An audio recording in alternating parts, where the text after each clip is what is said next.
நான் 2010 சட்டமன்ற உறுப்பினராக தேர்ந்தெடுக்கப்பட்ட போது ஆண்டமங்கலம், இடையார், வேலூர், கொத்தனூர் பகுதியில் விவசாயிகள் அதிகமாக வெற்றிலையை பயிரிட்டு பயன்பட்டு வருகின்றனர். அந்த தேர்தலில் நான் போட்டியிட்ட போது வெற்றிலைக்கு ஒரு ஆராய்ச்சி வேண்டும் என்று கோரிக்கை வைத்தார்கள். எனது பெயர் NVS செந்தில்நாதன், தலைவர் விவசாயிகள் சங்கம் கொத்தனூர். இங்கு வெற்றிலை சாகுபடி கிட்டத்தட்ட பரமத்தி வேலூர் சட்டமன்ற தொகுதியில் மட்டும் 1000 ஏக்கருக்கு பக்கத்தில் இந்த வெற்றிலை விவசாயம் செய்து வருகிறார்கள். இந்த தொழிலை நம்பி 6000 7000 குடும்பங்கள் இதை நம்பி வாழ்கின்றன. வெற்றிலை மருத்துவ குணம் கொண்ட ஒரு பயிராகும். 40 ஆண்டுகளுக்கு முன்பு ஆராய்ச்சி பண்ணை இந்த பகுதியில் இருந்தது.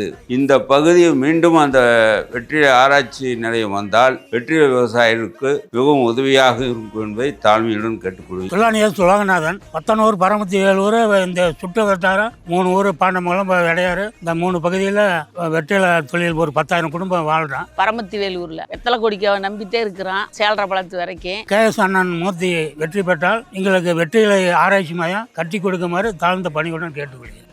அந்த அடிப்படையிலேயே நான் அதிகாரிகளை சந்தித்தும் சட்டமன்றத்திலேயும் குரல் கொடுத்த காரணத்தால் வெற்றிலை ஆராய்ச்சியும் அனுப்பதாக சட்டமன்றத்தில் அறிவிக்கப்பட்டது.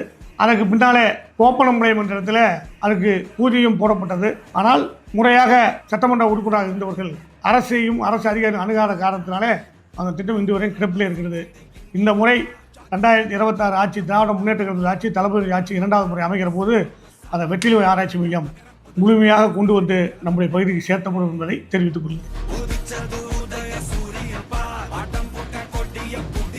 வேண்டும் வேண்டும் பரமத்தி வேலூர் வளர்ச்சியடைய KS மூர்த்தி அவர்களுக்கு உதயசூரியன் சின்னத்தில் வாக்களிக்க வேண்டும்.